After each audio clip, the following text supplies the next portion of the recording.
Jenkins is an open source automation server which makes it easier to build, test, and deploy software.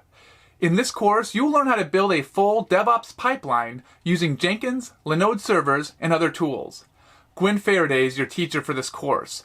Gwen is an experienced software developer, and she has created a bunch of popular courses on both her own channel and the freeCodeCamp channel. Jenkins can help developers automate their software development process and improve their productivity.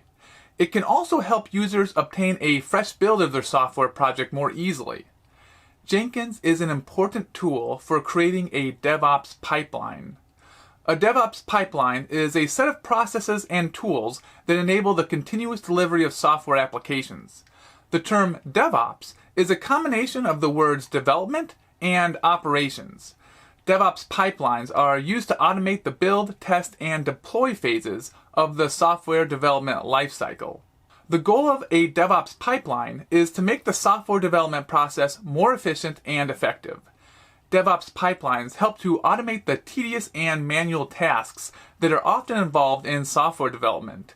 This automation can help to speed up the software development process and make it more reliable.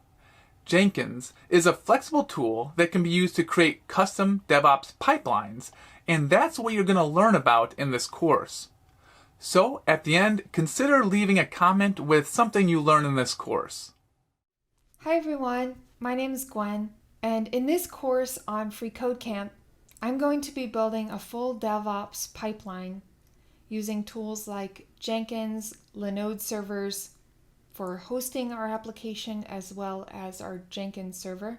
We'll be using GitHub as our code repository, Docker and Dockerhub, and some related tools. Now, to follow along with this tutorial, you can see the app that I will be using for deployments on my Faraday Academy GitHub organization. It's called the Curriculum app.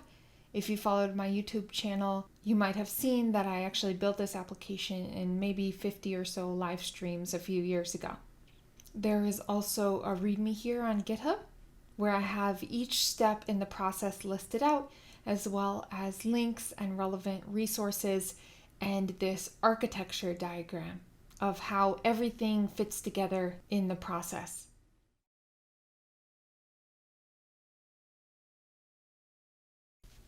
Jenkins is a tool used for automation with continuous integration and continuous deployment pipelines.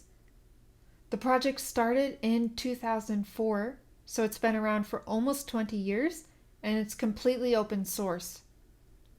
Right now, it claims that it's the most commonly used automation server in software development. So why would you want to use Jenkins as an app developer? It allows you to automatically watch for certain events in your repository and react to those events. You can do things like build your code, run scripts, perform testing, and then deploy your app if everything passes, or reject the deployment if the test fails.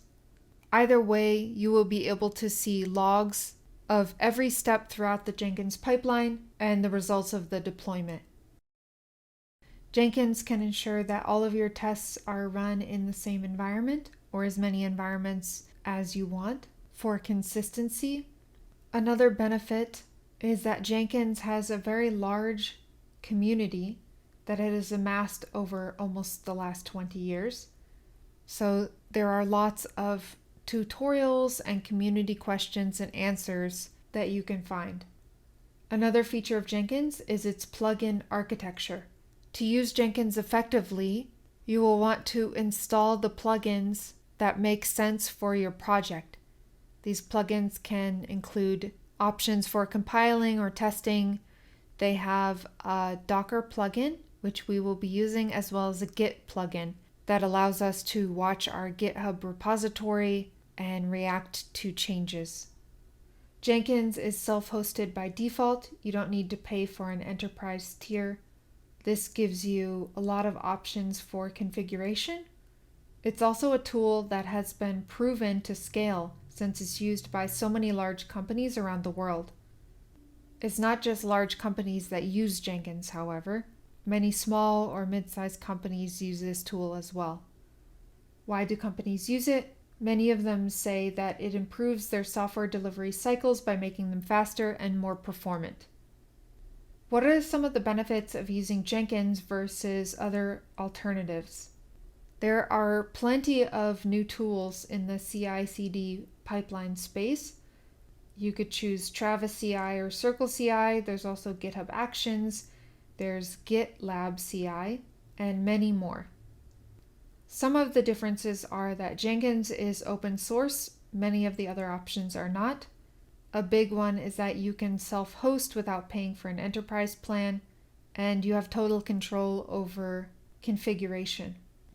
One thing that might be helpful if you're considering Jenkins as an option and comparing it to other alternatives is their Jenkins YouTube channel.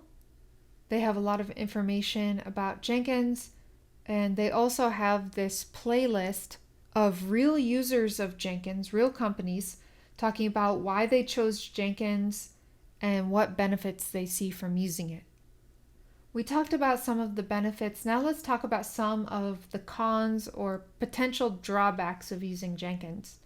So plugins I listed in the pros column because there are hundreds of plugins covering all different kinds of use cases, and you can usually find a plugin for what you need in Jenkins. You also have the option to create one yourself.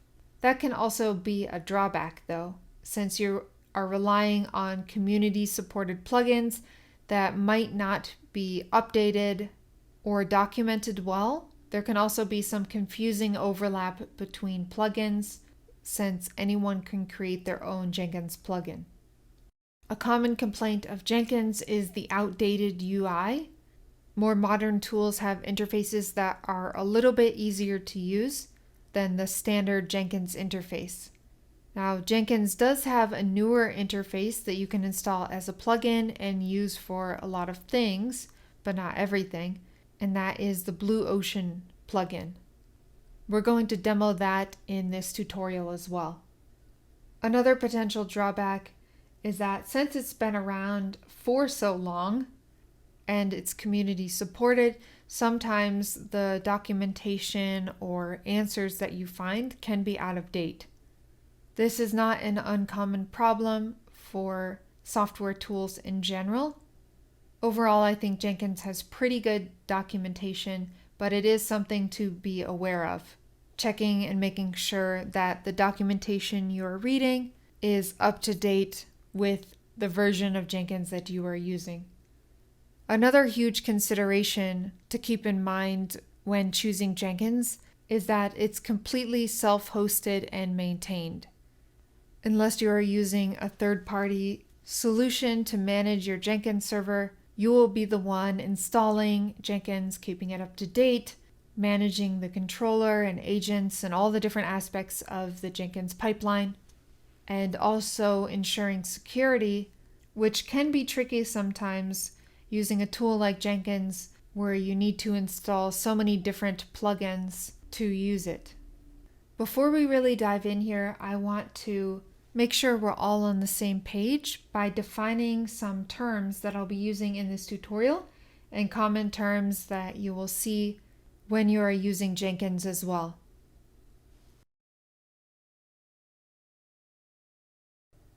Let's go over some of the terms that we will be using in this tutorial just to make sure everyone is on the same page. First, we use the terms continuous integration and continuous delivery, commonly abbreviated as CI/CD. My favorite definition for continuous integration actually comes from Atlassian. It says continuous integration is the practice of automating the integration of coding changes from multiple contributors into a single software project.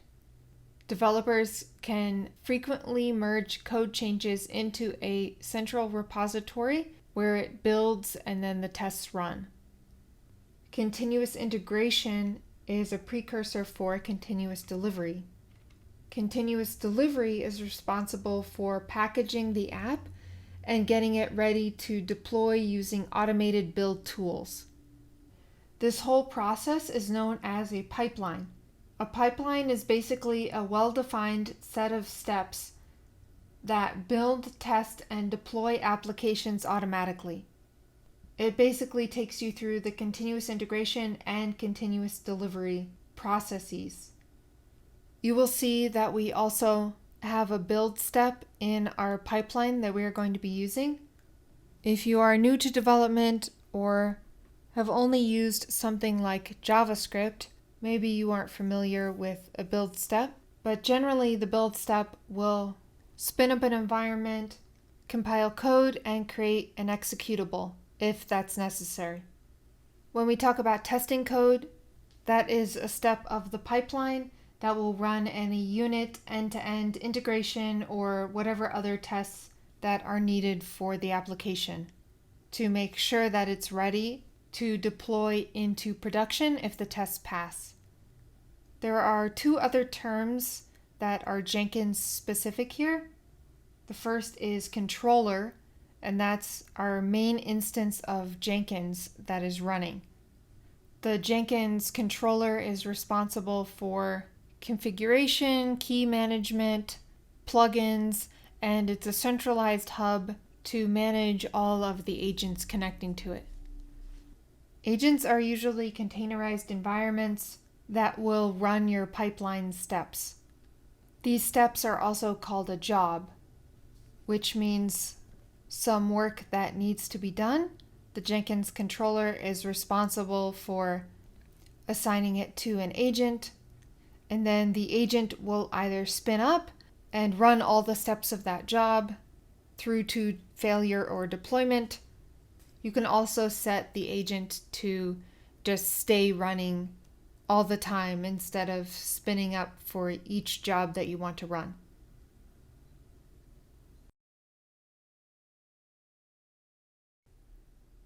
This is a simple diagram of the architecture for this tutorial, so you can visualize what we're going to be doing. To the left, we have the app development side.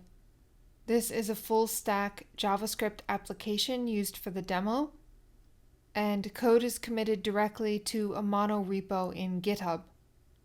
On the other side, we have a Linode account and two servers running in Linode. These are called Linodes in that interface.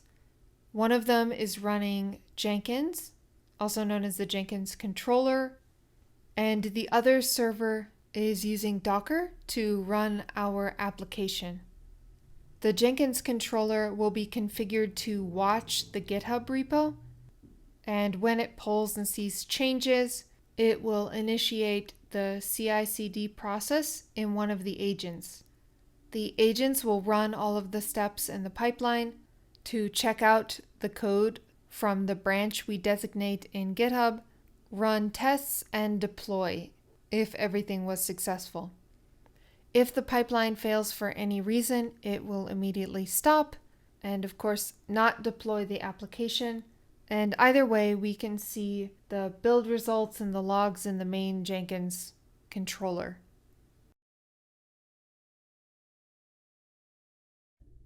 The first step is to sign up for a Linode account.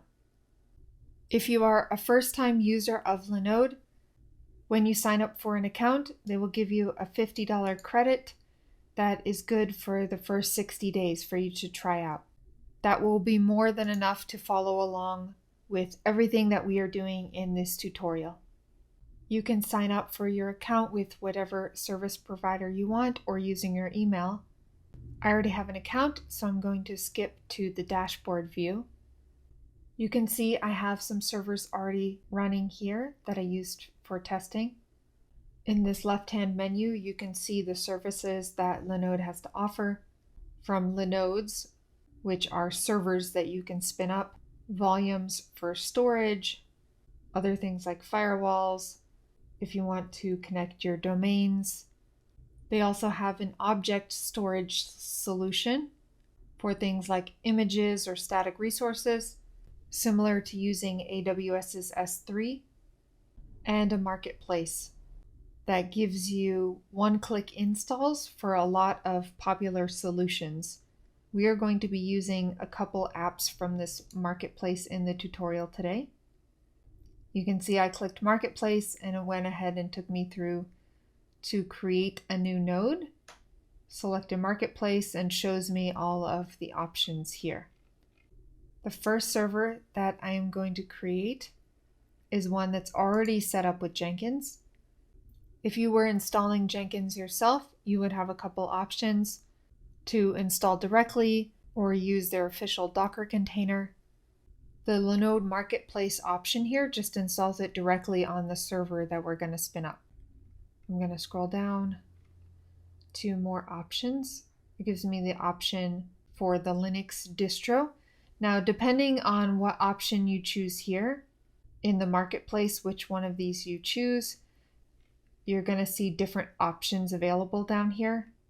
For the Jenkins container, these are the ones I have to select.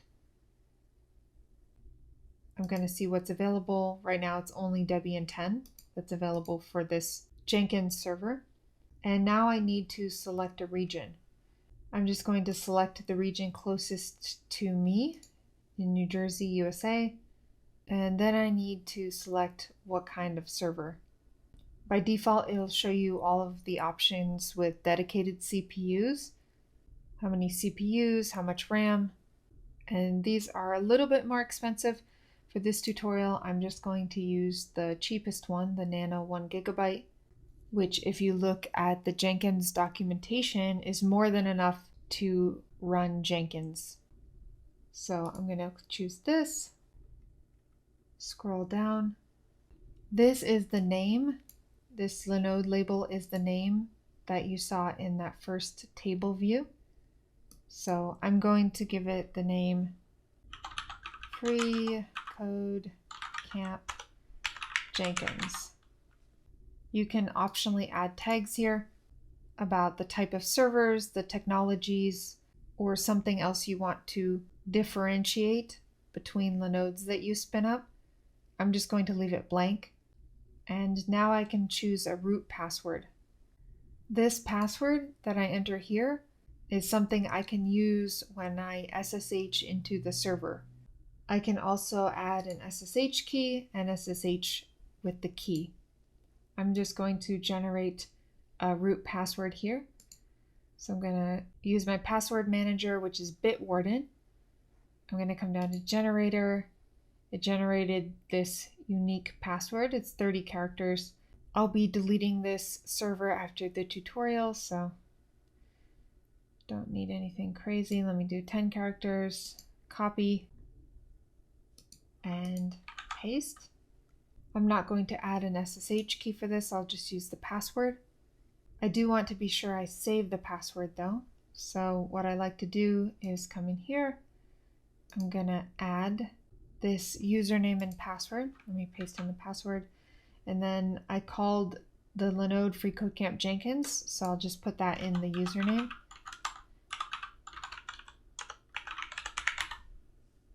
Save it, and then I have the password stored, so I can copy it later when I go to SSH.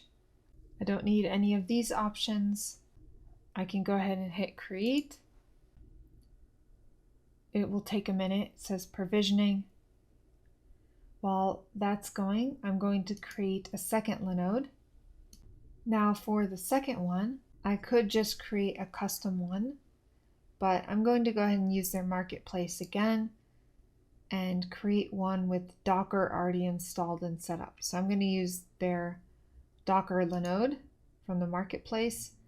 I clicked on that and scroll down for the options. So now you can see I have special options for the Docker server. For this, I'm going to leave these options blank. Instead of using an SSH key, again, I'm just going to use a password. And I'll select the latest Debian 11. Region, again, I'll do Newark, New Jersey. Shared CPU, Nano. And this is the server where I'm going to host and run my application. So I'm going to say freeCodeCamp application. For the root password, I'm going to do the same thing.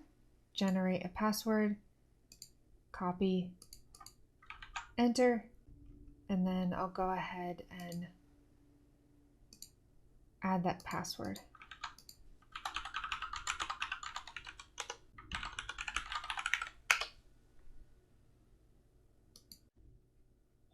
create.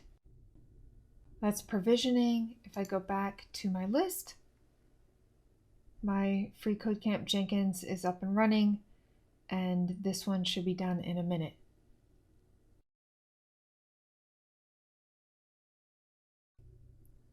Now let's check out our running instance of Jenkins.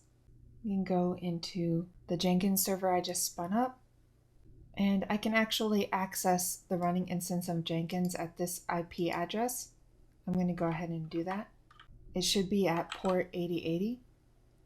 And usually when you would pull this up, you would see a login screen, but because this is our first time, it's prompting us to enter a password. Now this password we will have to get from this file when we SSH into our server. I'm going to go ahead and do that. Copy this SSH. Now I can SSH into Linode.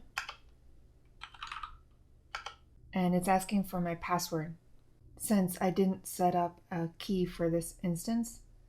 So I'm going to go ahead and use password authentication. And I did save it in my password manager. So I'll go ahead and copy the password. I'll enter it in here. And now I'm inside the server. So let me go back to Jenkins, and it said to copy the password from this file. Let me take a look at that. I'm going to cat that file, and that prints out the contents. So now I can copy this password. Now if I go back to the browser, and I can just paste that password here, click continue. And since I'm just setting it up for the first time, it's asking what plugins I want to start with. You can either do this manually, or if you're just getting started with Jenkins, it's probably best to install the suggested plugins. You can always add or remove plugins later, but as you're using Jenkins, you'll realize that a lot of plugins depend on other plugins, and these suggested plugins just give you a good base to start with. So I'm going to click on that. It's installing. This takes a few minutes. Now I can create the first admin user. I'm going to call this Jenkins FCC. And now I need a password. I'll go ahead and generate this password. Just a short, simple password. Copy it.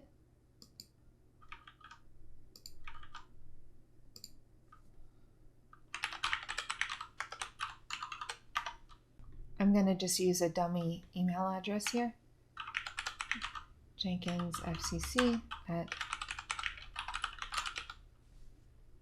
This is just a public email address provider. And before I go, I'm actually going to save this user,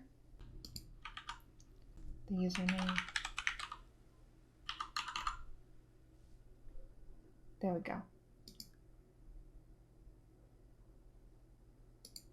So I'm going to click Save and Continue. I don't have a domain or another configuration, so I'll leave this how it is right now. I can always access it via this IP at port 8080. So I'm going to save and finish. And now Jenkins is ready to start using. Next, let's do a quick tour of the Jenkins interface.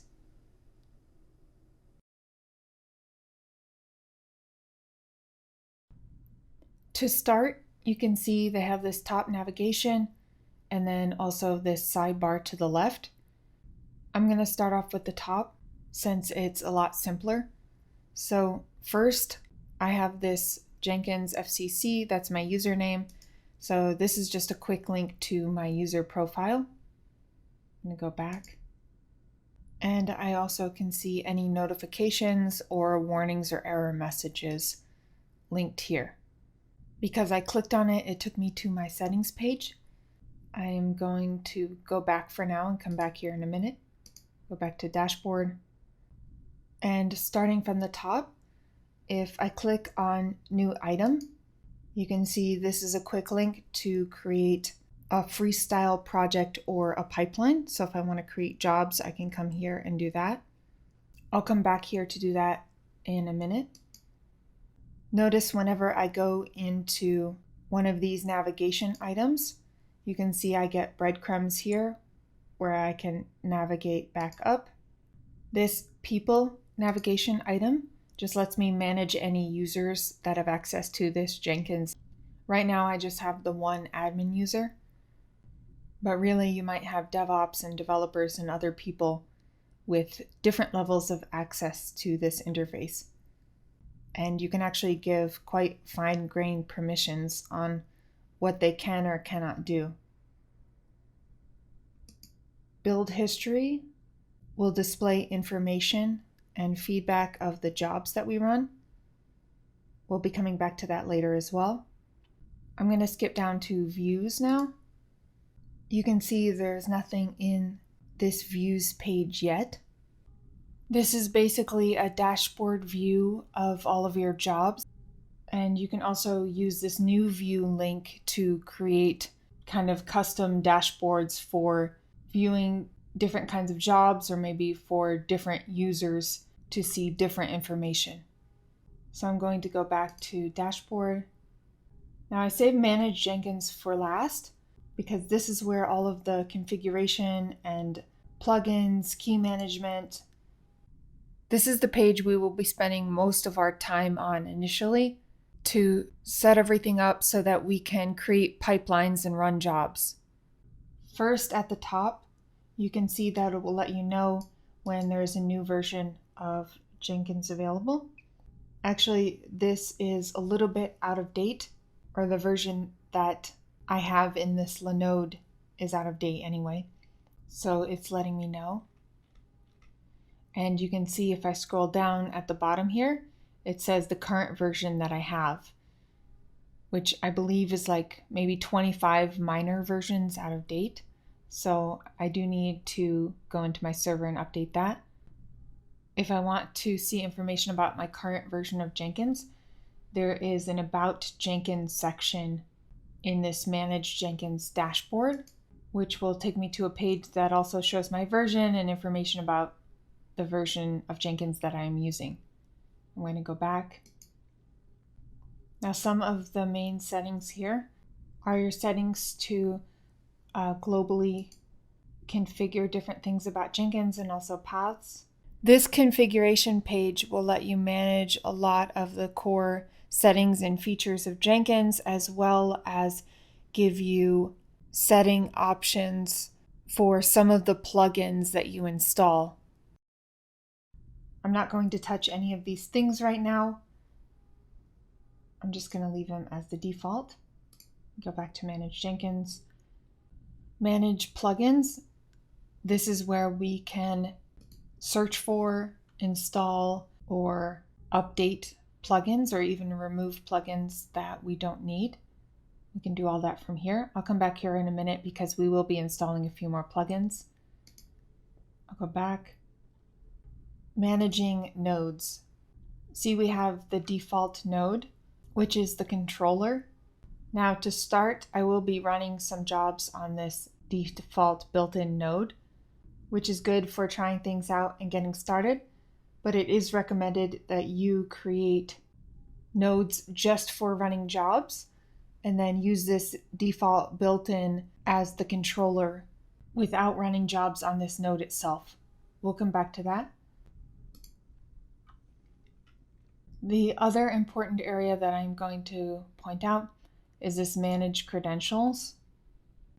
When you create other nodes that are going to be able to run jobs, you will need to add credentials here to give those nodes permission to access whatever resources they need to, and for the controller to communicate with the nodes. This is a very simple overview of the Jenkins interface. Next, I'm going to add a few plugins, and then there's going to be another part of the interface called Blue Ocean to demonstrate. I want to point out here that Jenkins has kind of a dated look and feel, but it is completely customizable. You can use a theme plugin, use a theme built by somebody else, or create your own CSS and JavaScript to make this look and feel however you want. I'm not going to be installing a theme, but I will be installing kind of a new UI section of this Jenkins interface to manage pipelines, which is called, like I mentioned, Blue Ocean.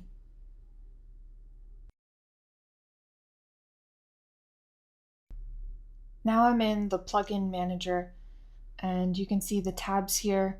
Updates are for the plugins that I already have and have available updates.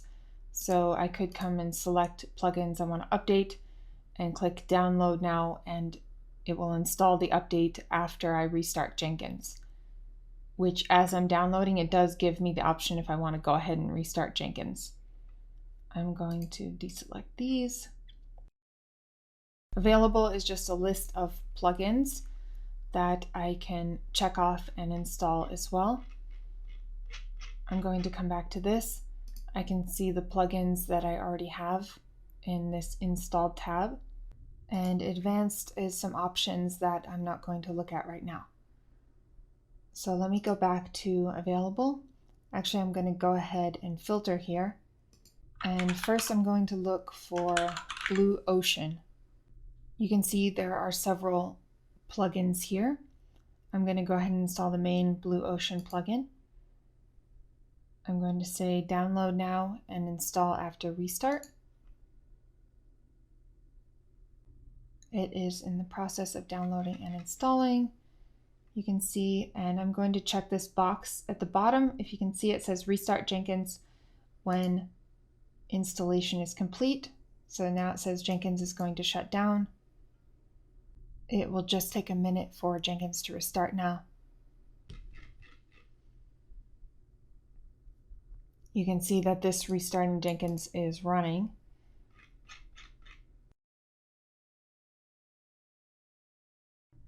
Now that it's finished, I can log back in.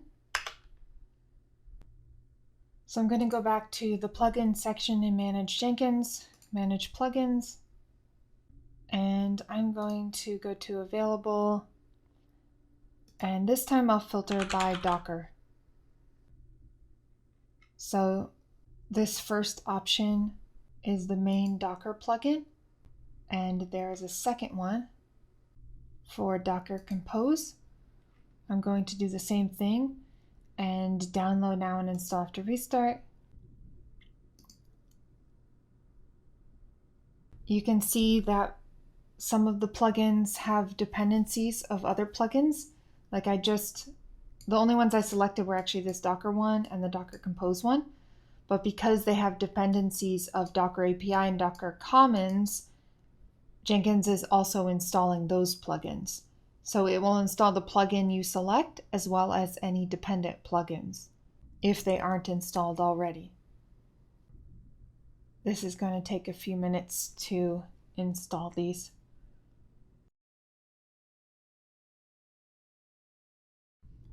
Now that we installed those plugins, you will see some additional options in some of the settings pages in Jenkins.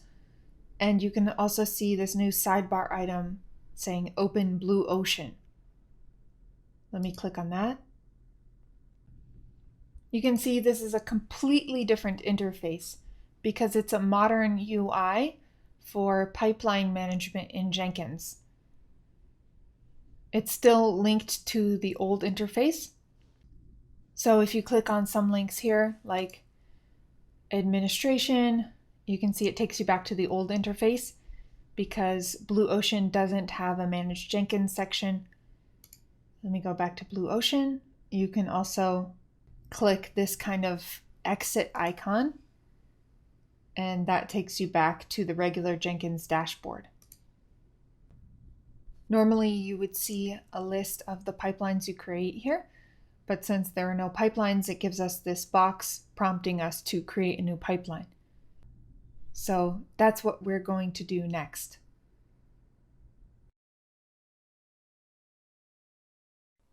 Let me start by creating a new pipeline. it's asking where my repository is hosted, which is GitHub. And in order to connect to my repository and be able to run jobs, I need to use my GitHub access token. So I need to create one.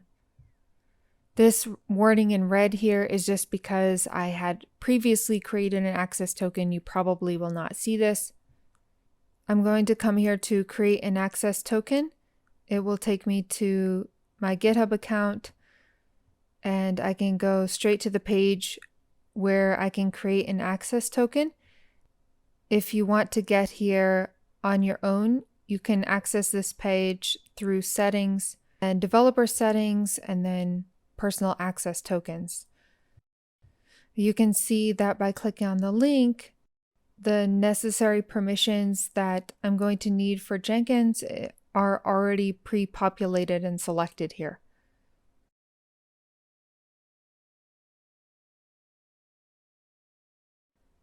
So I don't need to change anything. I just need to give a name to my personal access token, and then I can also change the expiration if I want. This is just a name, so when I look through my tokens in GitHub, I can know what the token is for. I won't be using this name anywhere in Jenkins. I'll just be using the token itself. So everything else is set already, and I'm going to go ahead and generate the token.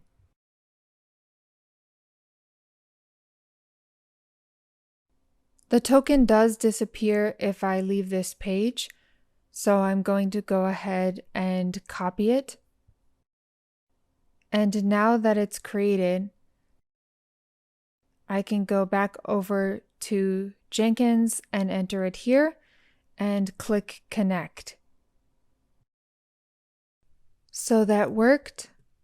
And now that I'm connected to the GitHub account with my access token, it shows me the list of all the organizations that I belong to. And I'm going to select the Faraday Academy organization because that's where the repo I want to use is located. And in that organization, it shows me all 14 repos, and I'm going to be using the curriculum app for this tutorial. And then I just hit create pipeline. Now it takes me to this interactive pipeline creator screen, and you can see a message just popped up that said no Jenkinsfile located. So let me just go to the project in GitHub so you can see what it's talking about. And in this repo in GitHub, you can see there is no file called Jenkinsfile. So by default, Jenkins will look for a file called Jenkinsfile in the root directory of a repository. Now, what a Jenkinsfile is a file that contains instructions for a pipeline written as code. So you can read the file and see each step defined in the pipeline going from top to bottom, divided into stages and steps, which we'll talk about in a minute. Now, because this is a file, it's checked into Git and versioned and can be managed or rolled back just like any other file in Git. Now, since the file doesn't already exist in our repository, when we create the pipeline in Blue Ocean and save for the first time, it will automatically create a new Jenkins file for us and commit it to the repository. So let's go through that process now back in Jenkins. You can see the message down at the bottom here saying a stage is required. Basically, the pipeline is broken down into stages, which are like sections. Every stage has to have at least one step. And the steps are what contain the scripts, calls to Jenkins plugins, or other actionable tasks to be carried out in the pipeline. Both stages and steps can be run in parallel or one after the other. You will see this as we go along in the pipeline creator.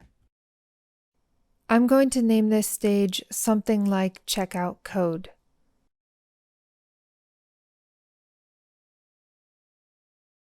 And now I need to add steps.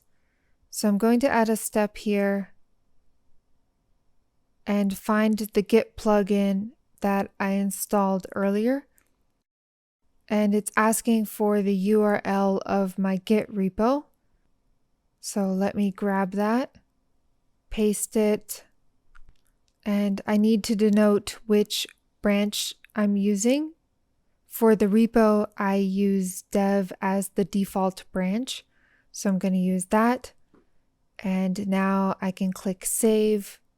It says that saving this pipeline will commit a Jenkins file to the repository, which is exactly what I want. And since there is no Jenkins file, of course, it will create a new one for us.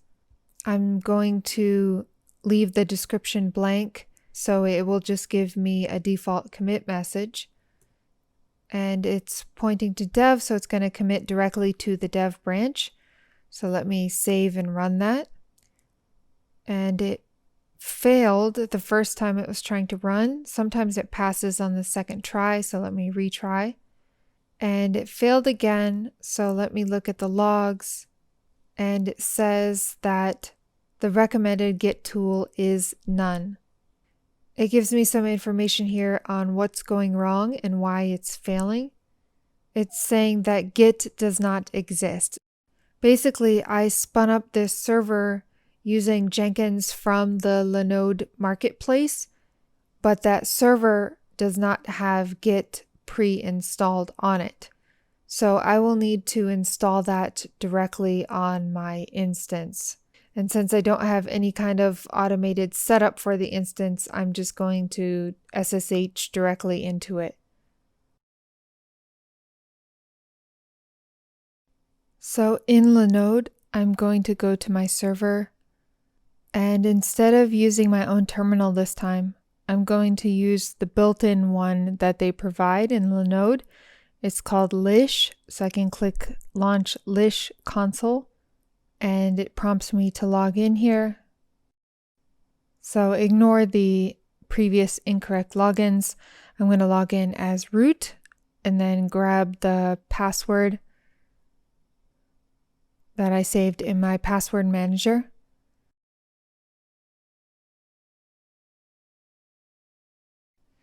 And I successfully SSH'd in. Let me make sure that Git is not installed. I can do that with the git -- version command. And it's telling me that Git is not found. So before I install it, I'm going to do an apt update to make sure I have the latest versions of the packages. It's telling me that I can upgrade some of the packages I already have installed, or they have new versions, but I'm not going to do that right now. For now, I'm just going to do apt install git. It's asking me if I want to continue installing 38.3 megabytes. And now I should have Git installed. So let me check again. And yes, I have Git version 2.20. And now that I have Git installed, I'm going to try to rerun my pipeline over here. While it's running, notice that the colors change. So you have the color blue while it's running, and then you can see things turn green as they pass. And then when everything passes, this whole thing turns green. As you've seen before, red means failure. And there's also a yellow state. For certain cases like test failure, then it can turn yellow. So everything is very visual here. And you can see that now it passes since I have the correct dependencies installed on the server. So this is the most basic version of a pipeline to create in Jenkins. So let me add a few more steps now. Now, when Jenkins created this pipeline, as I mentioned before, it also created a Jenkinsfile. So when I refresh my GitHub here, it added the Jenkinsfile, and you can see where it says added Jenkins here. That is the default commit message because we didn't type in a custom one. And you can see if we go into the Jenkinsfile, this is the stage that we created and the step to check out code with the GitHub plugin. Jenkins files are usually pretty easy to read because you can see well-named options like which agent you are running the pipeline on, a list of stages, and then the steps inside of each stage. And for the GitHub plugin here, I'm using the API that they provide and passing in the GitHub URL for the repo and which branch I want to check out. So let's explore the interface a little bit and then try to update our pipeline. From the top left, you can see which pipeline is running. I only have one right now. If I click on it, I can see the history of the jobs that have run and the ending state, if they passed, failed, or are still running. And if I go into one of them, I can see that it has all the information.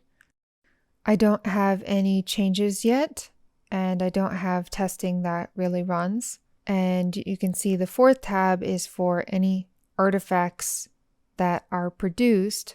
So if I click on this file, this is just automatically created by Jenkins. It's not something I explicitly have to create. But if we did create some kind of output, it would be here with the artifacts on this page. The next icon here that looks like refresh will rerun any jobs. With the pencil, I can edit the pipeline. If I click on the gear icon, it takes me to settings in the old Jenkins UI. It takes me directly to the settings for this pipeline. And also here, if I go to branches and hover over any of the branches in the list here, then I get a couple icons here. And one of them is edit. So I'm going to go ahead and click on that edit icon. Now there's different ways to arrange a pipeline. I can add more stages. I can go back to the previous stage and add more steps, or I can add stages that run in parallel, depending on what I want to do.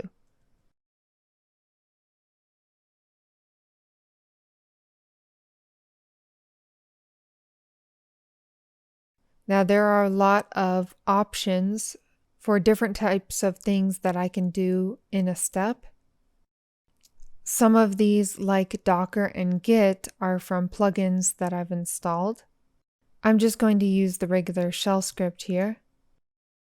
And for right now, I'm just going to list contents of the directory, and this will show up in the Jenkins logs.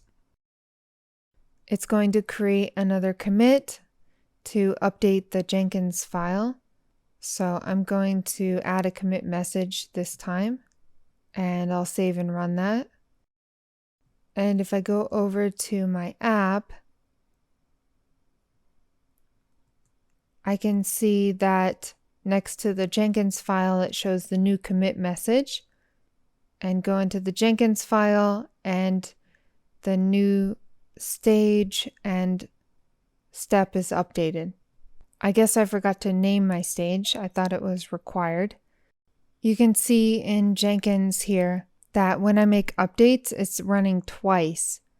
That's because I am committing with the Jenkins file directly to the dev branch. So that runs, but there is also an open PR in my repository, this PR90, and I'm making the PR into dev. Every time I'm updating the Jenkins file, it's rerunning all of the PRs. So let me go into here, and it's passing. It defaulted to the name error here. But anyway, I can see that it printed everything out.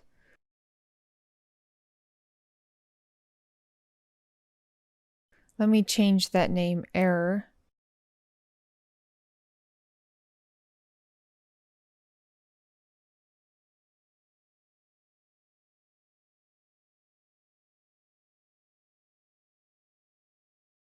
So let me rename the stage to log and save that.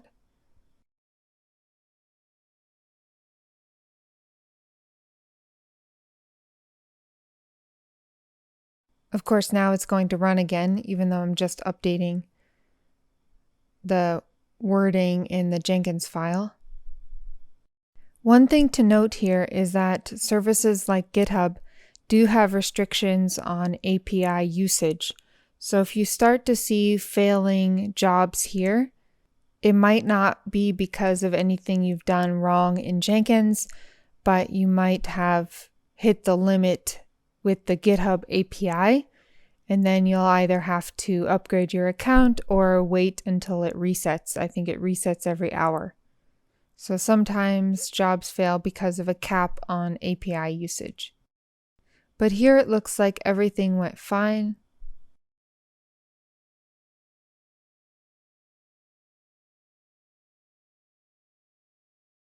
So now I want to add another script to the pipeline.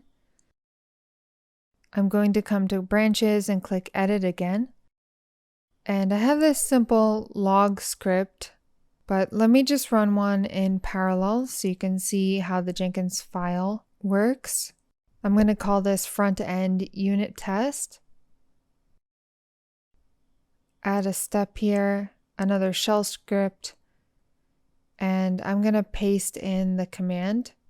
I'm going into the curriculum front directory where my front end is, and then run an npm install to install the dependencies, and then run npm run test unit. So run the unit tests. And I'll click save there.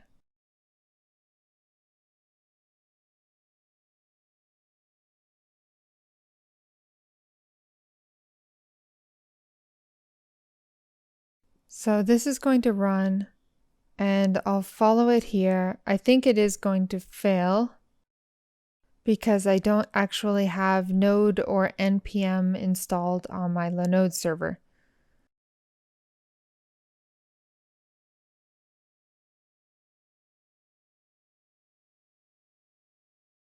So it failed. Let me look at the logs. And indeed it says npm not found. So let me go back to Linode and launch the Lish console again. And I'm still logged in from last time. So instead of apt install this time, I'm going to install Node via the recommended command with curl. This is for version 16. You don't only have to use version 16, but this is just the version that I tested it with. It's a stable version.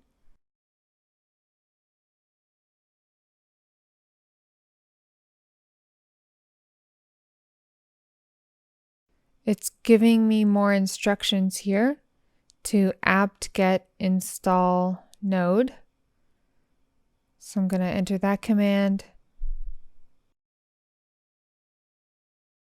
And now I'm going to check the node version. It says version 16, and let me check the npm version because npm comes with node. and I have version 8 of NPM. So that should be all I need here. Let me try to rerun this now. All the other steps passed. This one's still going. It hasn't failed yet, so that's a good sign.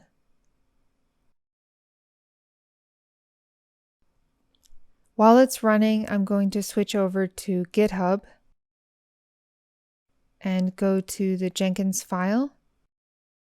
And you can see that now it adds this parallel command and denotes that these two stages are running in parallel and gives it the title of the first stage for both. And then each stage in parallel has its own title and steps. Of course, you could just put this in one stage and have 2 steps as well. But I just wanted to show how it works to run things in parallel in Jenkins. This is taking a little while, so I'm going to fast forward. So I actually reran this because I closed that other screen. You can see that everything passed this time, including the new one for tests that I added. Now that we have a couple basic scripts working, let's add some stages so that we can finally deploy the app to Dockerhub.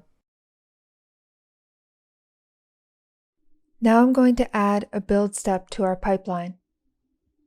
I'm just going to create a new stage called build, and then I can add a regular shell script. I'm going to use this shell script to run Docker commands. So I'll use the regular Docker build command to build a Docker image from this Docker file that I'm pointing to. Because the Docker file isn't in the root directory here, it's in a subdirectory. So I need to point to that with this -f flag. And I also have to let Docker know what is my current context, which in this case is the directory I'm already in. So I'm just using the period here. And now I'm going to commit this.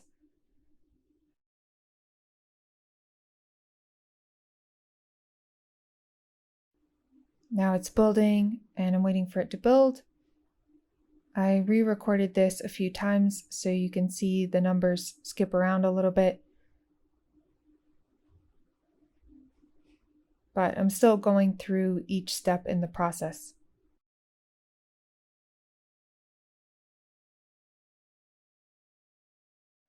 Now that the build passed, I need 2 more steps to be able to deploy this to Dockerhub. First, I need to log in with my Dockerhub credentials to make sure I'm authorized to push images to my Dockerhub account.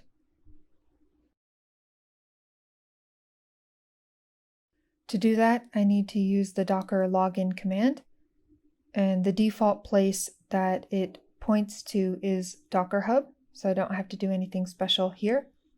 But I do need to use my credentials, like my username and password.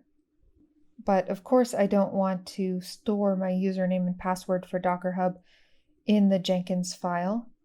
So I am going to use variables in Jenkins.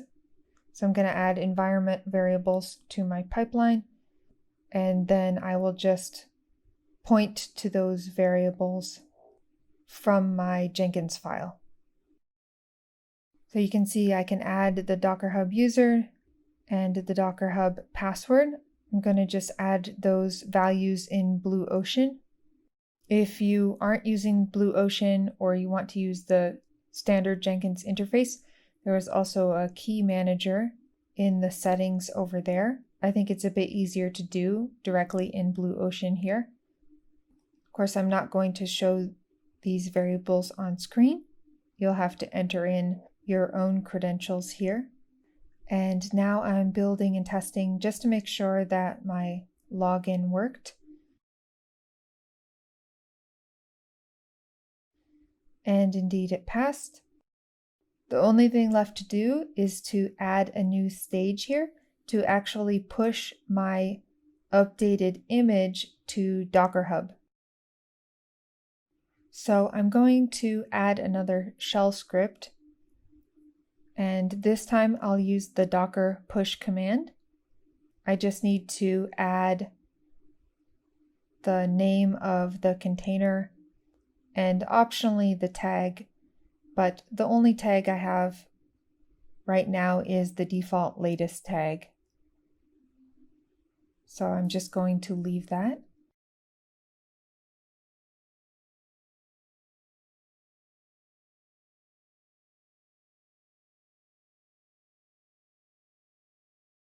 And it failed because it says that an image does not exist.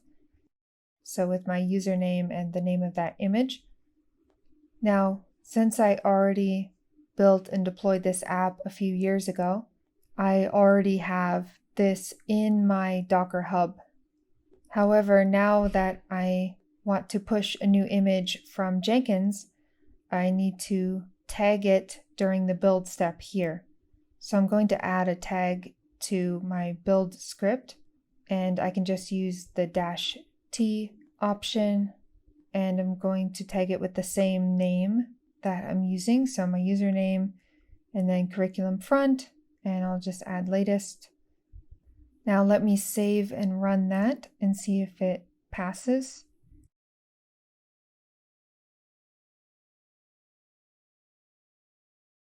And it passed and pushed correctly to Dockerhub. Let me check over in my Dockerhub interface. It's at hub.docker.com, and I'm already logged in, so I can see that my curriculum app was updated less than a minute ago, or rather my curriculum front app, which is just the front end. Congratulations on making it to the end of this video tutorial. I hope you were able to learn a lot about Jenkins and DevOps and Linode. As always, if you have questions or comments, please leave them in the comment section below. I hope you are also able to check out the follow along README that is linked in the description.